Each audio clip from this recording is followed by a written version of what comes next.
నమస్కారం. ABC TV P4 news వార్తలకు స్వాగతం. ముందుగా వార్తల్లోని ముఖ్యాంశాలు. నోటీసులపై వైసీపీ అనవసర రాద్ధాంతం చేస్తోందన్న నారాయణ, విద్యా సంస్థలకు నోటీసులు ఇవ్వడం సాధారణ ప్రక్రియ, లోపాలుంటే సరిచేసుకోవాలని సూచన, చట్టం తన పని తాను చేసుకుపోతుందని స్పష్టీకరణ.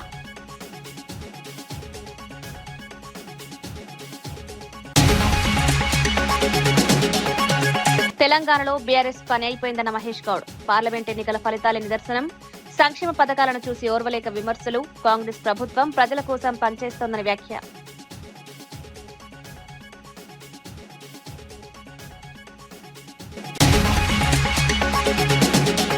డీఎస్సీ నియామకాల్లో భారీ అక్రమాలు, స్పోర్ట్స్ కోటాలో డబ్బులు తీసుకుని ఉద్యోగాల ఆరోపణ, డీఎస్సీ వ్యవహారంపై సమగ్ర విచారణ జరపాలని డిమాండ్, మంత్రి నారాయణ రాజీనామా చేయాలని ఎమ్మెల్సీ కళ్యాణి డిమాండ్.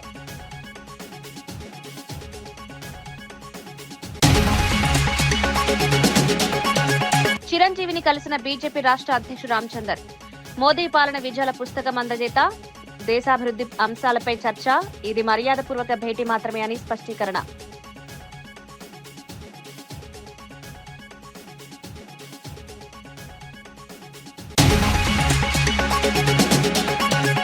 మొహరం ఏర్పాట్లపై ప్రభుత్వాన్ని ప్రశ్నించిన కవిత, కనీస సౌకర్యాలు కల్పించకపోవడం దురదృష్టకరం, మతపరమైన కార్యక్రమాల్లో నిర్లక్ష్యం, అన్ని వర్గాల ఆచారాలకు గౌరవం ఇవ్వాలన్న కవిత.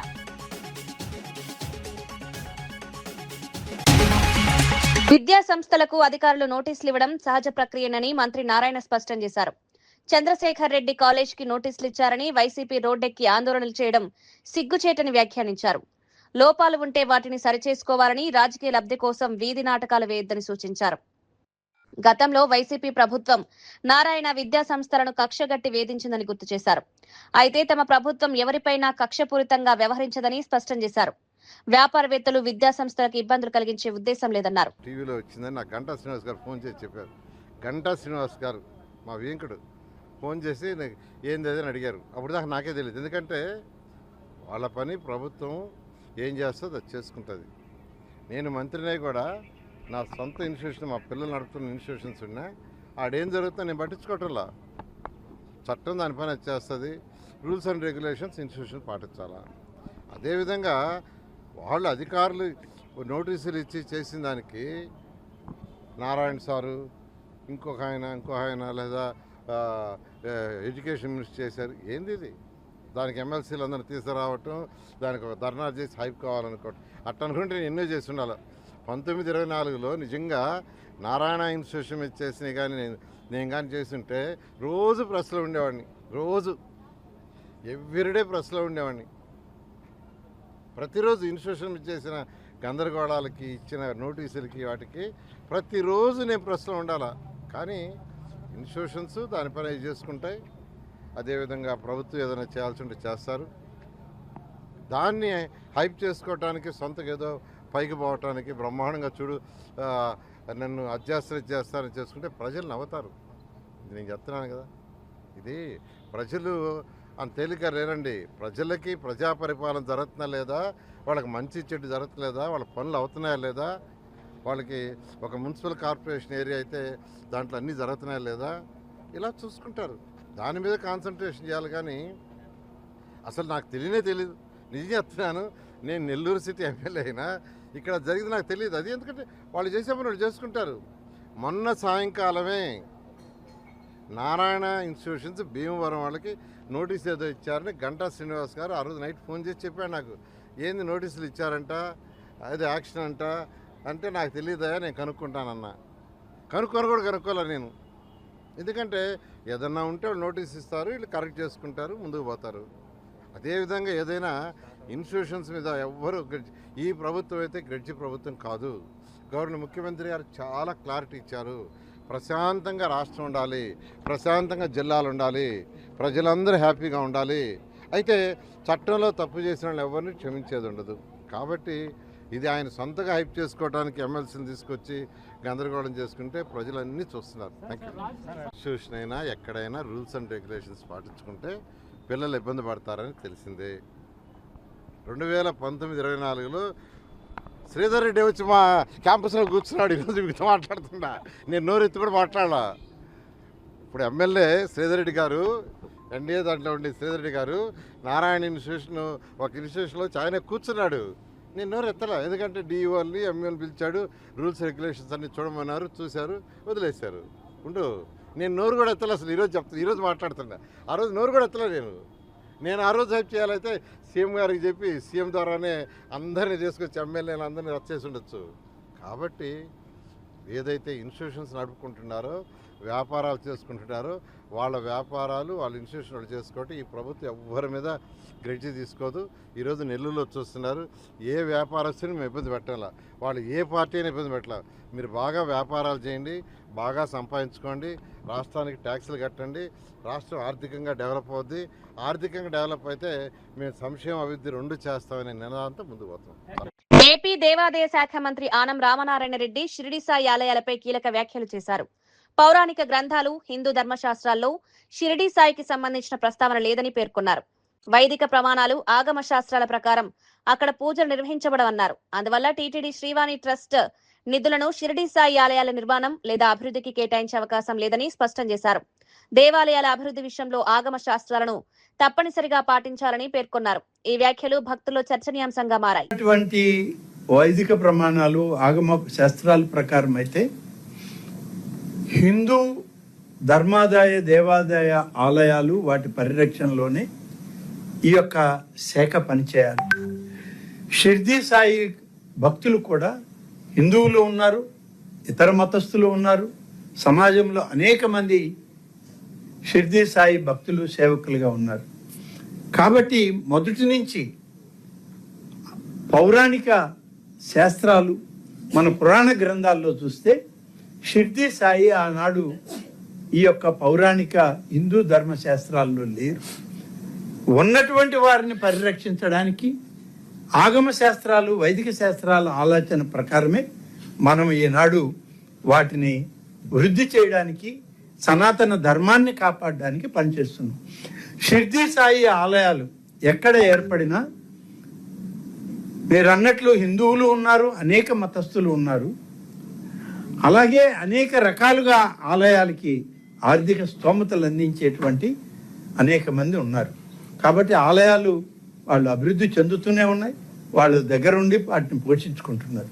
కాబట్టి హిందూ ఆలయాలకు చెందినటువంటి ఈ నిధులని హిందూ రక్షణ ఆలయాలకు మాత్రమే మనం ఖర్చు చేయాలి. ఇదే సాంప్రదాయం మిగతా కొన్ని సాంప్రదాయాలకి వర్గీకరించే అవకాశం ఉంటుందా సార్?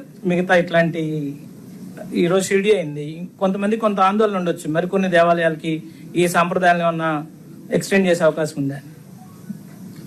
అంటే మీరు స్పెసిఫిక్గా అడగండి. కొంతమంది అని అంటే మీరు దేని గురించి అడుగుతున్నారు నాకు కూడా తెలియాలి కదా. షిర్డీ సాయిది అయితే నేను చెప్పాను, దీనిలో ఇబ్బంది ఏం లేదు, ఉన్న వాస్తవాలను చెప్పాం. షిర్డీ సాయి ఆలయాల్లో ఈ ఆలయాలు అన్నీ కూడా హైందవ శాస్త్ర ప్రమాణాల ప్రకారం వైదిక కార్యక్రమాలు జరపబడవు. అందుకని అవి మా పరిధిలో లేవు. ఇంకా వేరేది ఏదైనా మీరు ఏదైనా ఉంటే స్పెసిఫిక్గా అడిగితే చెప్పగలరు. సార్, ఇప్పుడు దేవాదాయ శాఖలో రాష్ట్ర ప్రభుత్వాలకు సంబంధించి రాష్ట్రంలో 5 లక్షల వరకు దాదాపుగా భూములు ఉన్నాయి అనేది అధికారిగా లెక్కలు చెప్తారు. గురుకుల టెండర్లలో భారీ అవినీతి జరిగిందని మాజీ మంత్రి కొప్పులేశ్వర్ ఆరోపించారు. టెండర్ల విధానంలో మార్పులు చేసినప్పుడు బోర్డు సమావేశంలో చర్చ జరిగితే ఆ మినిట్స్ ను బహిర్గతం చేయాలని డిమాండ్ చేశారు. మొదట 683 కోట్ల టెండర్లని, తర్వాత 1142 కోట్ల టెండర్లని చెప్పడం ప్రభుత్వ వైఖరిని ప్రశ్నార్థకంగా మారుస్తోందన్నారు. అసలు 2586 కోట్లకు టెండర్లు పిలిచిన విషయం వాస్తవమని పేర్కొన్నారు. ఈ అంశంపై మంత్రి అడ్లూరి లక్ష్మణ్ కు సరైన అవగాహన లేదని విమర్శించారు. ప్రజల డబ్బుతో జరిగే వ్యవహారాల్లో పారదర్శకత ఉండాలని డిమాండ్ చేశారు. లేకుండా మాట్లాడుతున్నట్టుగా కనబడతా ఉంది. బీసీ సంక్షేమ శాఖ మంత్రి అయితే పొన్నం ప్రభాకర్ గారు ఈ టెండర్ ప్రక్రియతో మాకేం సంబంధం లేదని మాట్లాడిండు. మేము కూడా గదే అంటున్నాం. ఒక మంత్రిగా ఉండి సంక్షేమ శాఖకు ఉన్నటువంటి మంత్రులు, అది social welfare, ST welfare, BC welfare, minority ఏదైనా కావచ్చు, మీరు మాకు సంబంధం లేదని అనడం వల్ల అధికారులు ఇష్టారీతిన ఇందులో అవకతవకలు చేసి కుంభకోణాలకు పాల్పడి మీకు రావాల్సినటువంటి ముడుపులు చెల్లితే చాలా, అంతవరకు మాత్రమే మీకు తెలుసా? అదేవిధంగా సాంఘిక సంక్షేమ, అదేవిధంగా గిరిజన సంక్షేమ మంత్రిగా బాధ్యతలు వహిస్తున్నటువంటి అడ్లూరి లక్ష్మణ్ ఆయన కనీసమైన అవగాహన కూడా లేదు. ఇందులో ఏం జరగలేదని అంటాడు.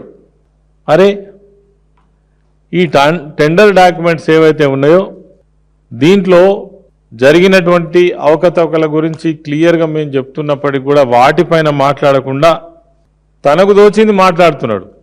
ఒకవేళ ఏదైనా టెండర్ మధ్యలో మార్చాల్సి వస్తే దానికి సంబంధించిన మినిట్స్ ఉంటాయి, అదేవిధంగా టెండర్ కమిటీ ఉంటుంది, ఆ బిడ్లో పాల్గొన్నటువంటి వాళ్ళందరూ ఉంటారు. మరి వాళ్ళందరి సమక్షంలో ఒక్కసారి బహిరంగ విచారణకు సిద్ధం కావాలని మేము డిమాండ్ చేస్తున్నాం. అదేవిధంగా మా హయాంలో దళిత సోదరులకు కావచ్చు ఈ టెండర్ ప్రక్రియలో ఆనాడు పూర్తి స్థాయిలో విజయవాడ కృష్ణలంక సిఐ నాగరాజుకు మద్దతుగా స్థానిక ప్రజలు భారీ ర్యాలీ నిర్వహించారు.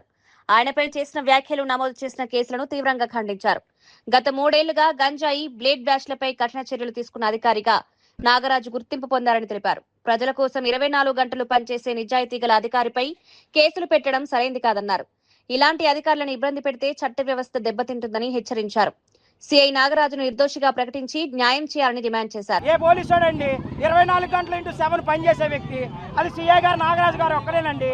పొద్దునంతా యూనిఫామ్ వేసుకొని గవర్నమెంట్కి సేవ చేస్తే నైట్ పాటు యూనిఫామ్ ఇప్పి ప్రజల కోసం సేవ చేసే వ్యక్తి నాగరాజు గారండి. అలాంటి నాగరాజు గారి మీద మీరు అనుచిత వ్యాఖ్యలు చేయడం సమాన విషయం అయినా కాదు, అది మేము ఖండిస్తాము. సిఐ గారి మీద అనుచిత వ్యాఖ్యలు చేసి కేసులు కట్టడం కూడా అది దుర్మార్గం. మీరు ఖండించుకొని ఎవరు ఏంటనేది మీరు చూసుకోవాలి. ఇలా లాండ్ ఆర్డర్ వ్యవస్థ ఇలా దుర్వినియోగం చేస్తే ఇలాంటి సీఆల మీద కేసులు కడితే రాష్ట్రంలో ప్రతి ఒక్కరు ఎవరు కూడా బతకలేరు.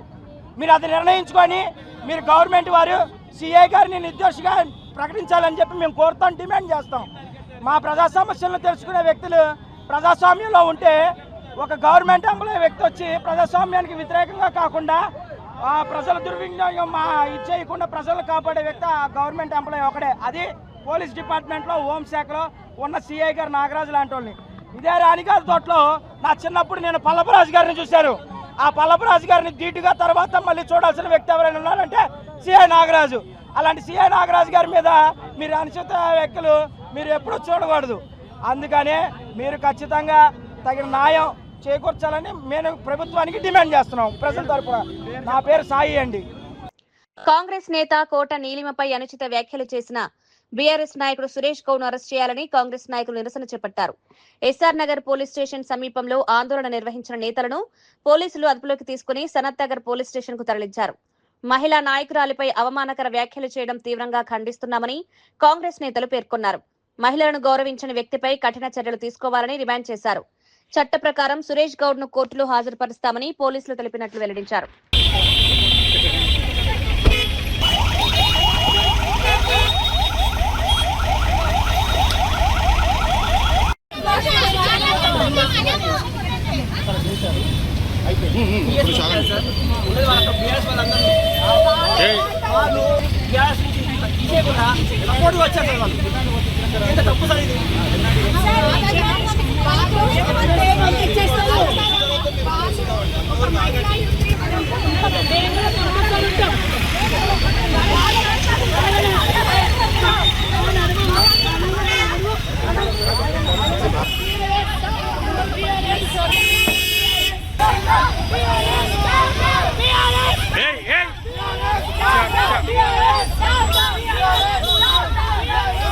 నోటికి వచ్చినట్టు మాట్లాడతాడు. ఈ సురేష్ గౌడ్ ఎట్లా అంటే అట్లా మాట్లాడారు ఒక మహిళ గురించి. ఇంకో మహిళ వచ్చి ఆయనకు సపోర్ట్ చేస్తుంది. ఇది ఎక్కడి వరకు సమంజసం? అరే ఆ సొంత పార్టీలో వాళ్ళ ఆడపడుచుకే రక్షణ లేదు, నోటికి వచ్చిన తిట్టిండ్రు, తీసేసిండ్రు ఆమెకు పార్టీలోకి వెళ్ళి. వేరే పార్టీ మహిళకి ఏమని రెస్పెక్ట్ ఇస్తారు వాళ్ళు? ఈరోజు మా సనత్ నగర్ కాన్స్టిట్యున్సీ ఇన్ఛార్జ్కే నోటికి వచ్చినట్టు మాట్లాడుతున్నారు. అంత పెద్ద గొప్ప మహిళకే మాకేముంటుంది ఇంకా రక్షణ? మాకు ఇలా బిహేవ్ చేస్తారు మాత్రం వాళ్ళు? మాకుందా? రోడ్డు మీద మాకు కూడా రేపు ఏమైనా చెప్పగలుగుతారు వాళ్ళు. దీనికి కట్టడి చేయడానికే ఫస్ట్ మేము ఎస్ఆర్ నగర్ పిఎస్లో కంప్లైంట్ ఇచ్చాము. వాళ్ళు లైట్ తీసుకున్నారు, తర్వాత ఎఫ్ఐఆర్ చేస్తానని చేయలేదు. ఈరోజు మేము మహిళలము, మా పార్టీ కార్యకర్తలు, లీడర్స్ అందరు కలిసి మేము ధర్నా చేశాము. అప్పుడు కాక ఆయనకు పిఎస్కి పిలిపించి అరెస్ట్ చేశామని చెప్తున్నారు. అరెస్ట్ చేసి మెడికల్ పంపించి రిమైండ్కి పంపించారు. అది కూడా మేము ప్రెజర్ పెడితే ఆడోళ్ళం, ఎందుకంటే ఒక మహిళకి అంత గొప్ప వ్యక్తురాలకే ఆమెకే రక్షణ ఇవ్వకుండా నోటుకు వచ్చినట్టు తిడితే మా సామాన్య ప్రజలకు ఏముంటుంది? యాక్చువల్గా వీళ్ళ దగ్గర ఒక మర్యాద అన్నట్టు లేదు, ఏం లేదు.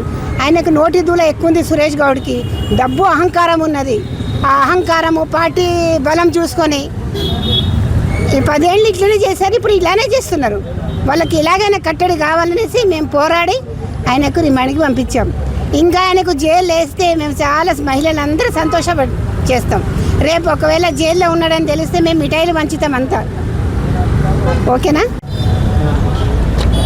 15th జూన్ రోజు సురేష్ గౌడ్ అనే బీఆర్ఎస్ లీడర్ మీద మేము కంప్లైంట్ ఇచ్చాము. మా మేడం డాక్టర్ కోటల నిమ్మ గారి మీద నుంచి వ్యాఖ్యలు చేసినట్టు మాకు ప్రూఫ్స్ ఉన్నాయి. ఆధారాలతో పాటు మేము ఇవాళ స్టేషన్లో 15th రోజు ఇచ్చాము కంప్లైంట్. ఇంకా యాక్షన్ తీసుకోవట్లేదని చెప్పేసి ఇవాళ సిఐ గారి దగ్గర వెళ్ళడం జరిగింది. సో ఇంకా యాక్షన్ తీసుకోవాలని చెప్పేసి మేము కాంగ్రెస్ నేతలందరం కలిసి ధర్నా చేయడానికి ముందుకు వచ్చాము. సో డిఎస్సి పరీక్షల్లో భారీ స్కామ్ జరిగిందని వైఎస్ఆర్సీపీ ఎంపీ మిథున్ రెడ్డి ఆరోపించారు. పేపర్ లీక్ చేసి మొదటి ర్యాంక్ సాధించిన వ్యక్తిని ప్రభుత్వం పక్కన పెట్టడమే లీకేజ్ కి నిదర్శనమన్నారు. పరీక్ష రాయకుండానే స్పోర్ట్స్ కోటాలో కొందరు ఉద్యోగాలు పొందారని విమర్శించారు. నిరుద్యోగుల భవిష్యత్తుతో ఆటలాడుతున్న ఈ వ్యవహారంపై సమగ్ర విచారణ జరపాలని డిమాండ్ చేశారు. రాబోయే పార్లమెంటు సమావేశాల్లో ఈ అంశాన్ని ప్రస్తావిస్తామని వెల్లడించారు. డిఎస్సి ఎంపిక ప్రక్రియలో పారదర్శకత లేకపోవడం వల్ల అనుమానాలు పెరుగుతున్నాయన్నారు. అన్యాయంగా అక్రమంగా పోస్టులు సంపాదించారు. అదేవిధంగా పరీక్ష రాసి స్పోర్ట్స్ కోటాలో తెచ్చుకోవాల్సిన జీవోని పరీక్ష రాయకుండా స్పోర్ట్స్ కోటా అని చెప్పి ఎక్కడ కూడా నేషనల్ ప్లేయర్స్ అందరిని కూడా పక్కన పెట్టి ఏదో స్కూల్ గేమ్స్లో పార్టిసిపేషన్ సర్టిఫికెట్లు ఉండే వాళ్ళందరినీ కూడా తీసుకొచ్చి ఈరోజు ప్రభుత్వ టీచర్ ఉద్యోగాలు ఇచ్చినారు. ఇది దారుణమైన స్కామ్. దీనిపైన విచారణ జరగాలని చెప్పి కూడా జగన్మోహన్ రెడ్డి గారు చెప్పారు. మేమందరూ కూడా అదే డిమాండ్ చేస్తా ఉన్నాము. రేపు పార్లమెంట్ సమావేశాల్లో కూడా ఈ స్కామ్ పైన, ఈ డిఎస్సి స్కామ్ పైన ఖచ్చితంగా మేము రేజ్ చేస్తాము. నీట్ ఎగ్జామ్ లో పేపర్ లీక్ అయిందంటేనే మళ్ళీ ఎగ్జామ్ రీకండక్ట్ చేస్తారు. ఇక్కడ అదే పరిస్థితి ఉంది. దీనిపైన కూడా పూర్తిగా విచారణ జరగాలని చెప్పి కూడా డిఎస్సి పైన విచారణ జరగాలని చెప్పి కూడా మేము కోరుతాం.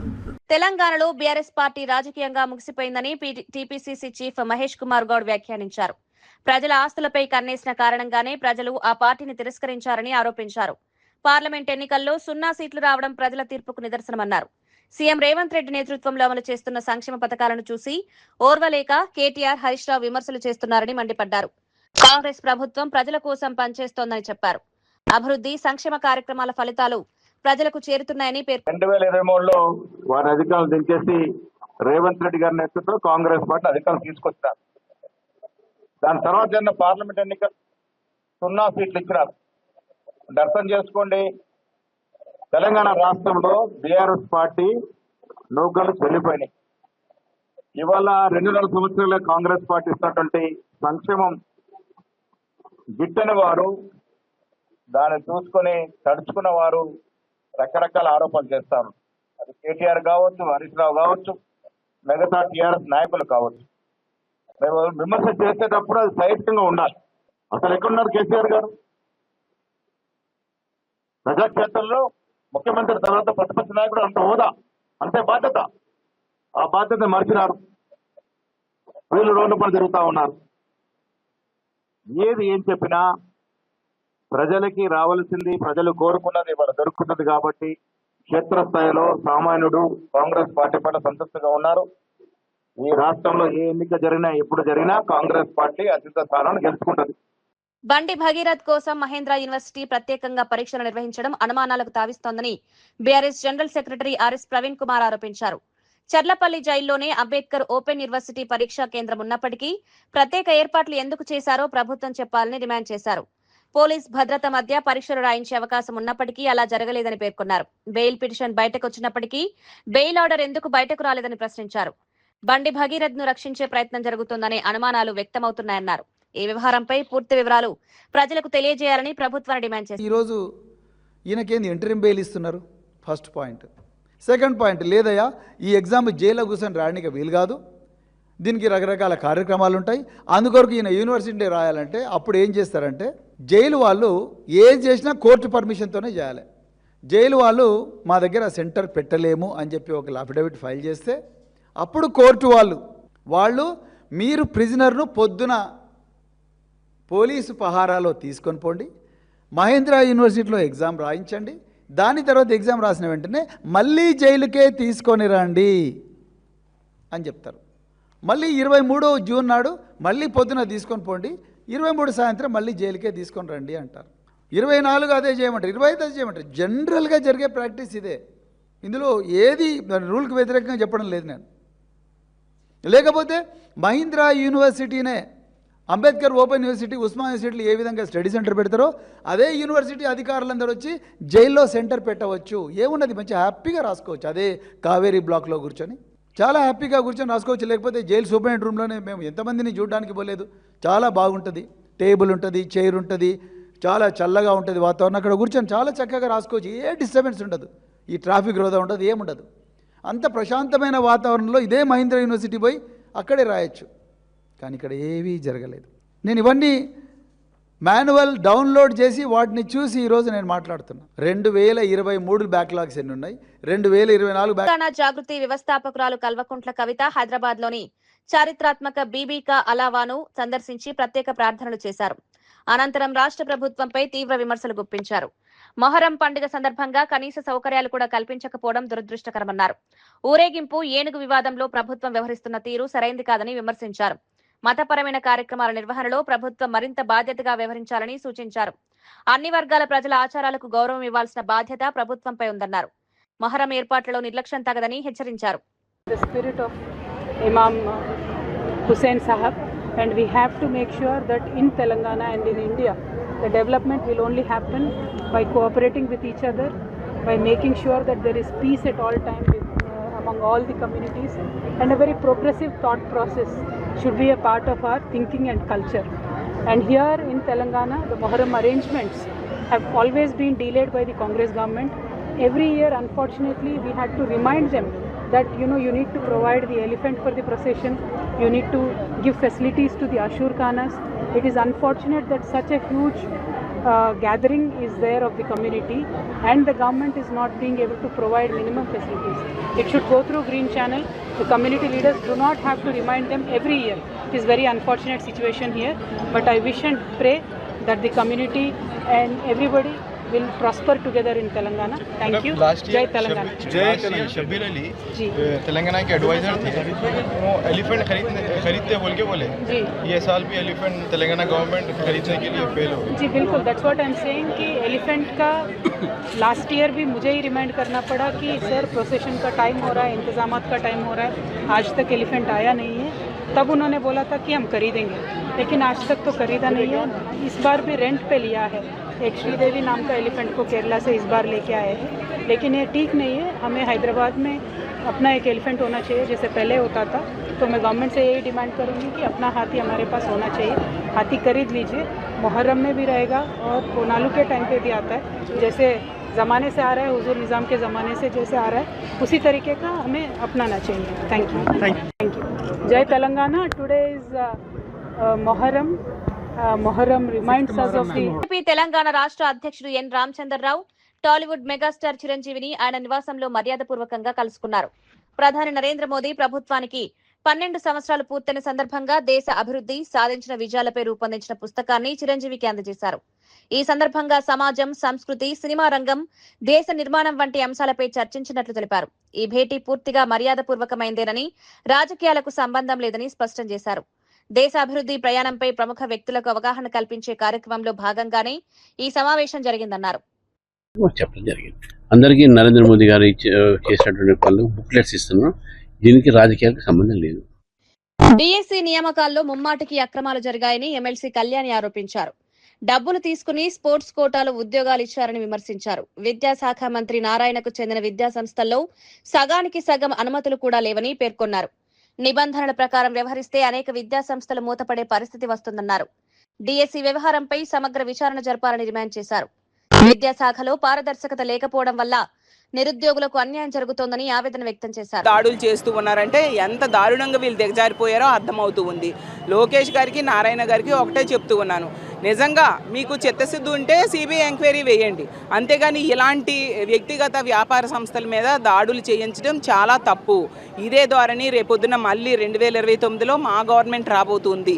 అప్పుడు మేము కనుక ఇదే ధోరణి కంటిన్యూ చేసి ఇలాంటి కక్ష సాధింపులు మేము కనుక చేస్తే మీ పరిస్థితి ఏంటి? కాబట్టి మనం ప్రజాస్వామ్య దేశంలో ఉన్నాము. ప్రజాస్వామ్యంలో ప్రశ్నించడం ప్రతిపక్షం తాలూకా హక్కు. కాబట్టి మా హక్కు మేము చేస్తూ ఉన్నాము. దానికి మీకు చేతనైతే సమాధానాలు చెప్పండి, లేదా తప్పు ఒప్పుకోండి. మేము మా చంద్రశేఖర్ రెడ్డి గారికి ఖచ్చితంగా మా వైఎస్ఆర్ కాంగ్రెస్ పార్టీ అవ్వచ్చు, మా ఎమ్మెల్సీలందరం కూడా పూర్తి మద్దతు తెలియజేస్తూ ఉన్నాము.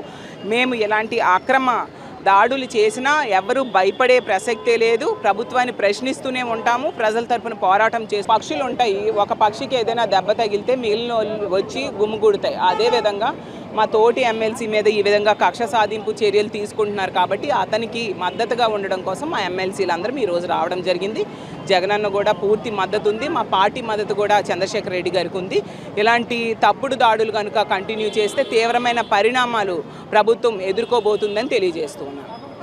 చంద్రశేఖర్ రెడ్డికి చెందిన చైతన్య విద్యాసంస్థలపై దాడులు చేయడం ప్రజాస్వామ్యంపై దాడేనని మాజీ మంత్రి కాకాని గోవర్ధన్ రెడ్డి ఆరోపించారు.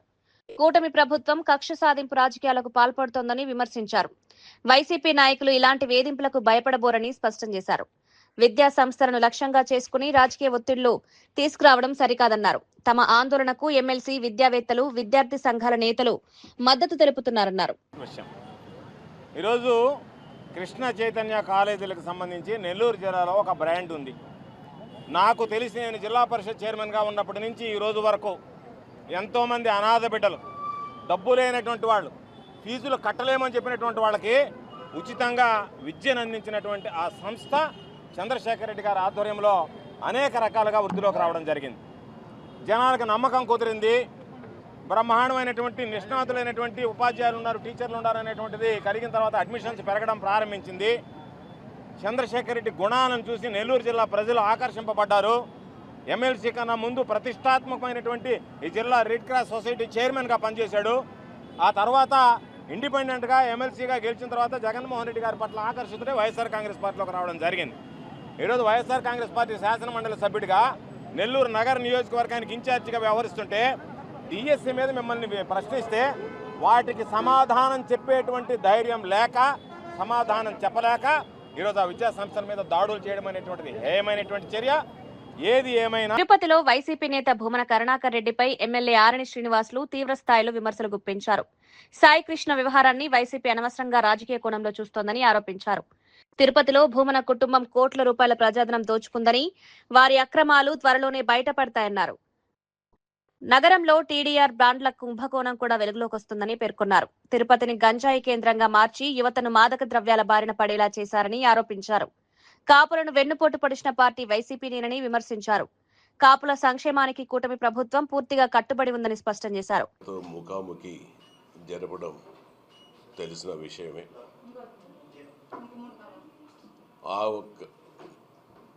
ఆ ఒక్క విషయాన్ని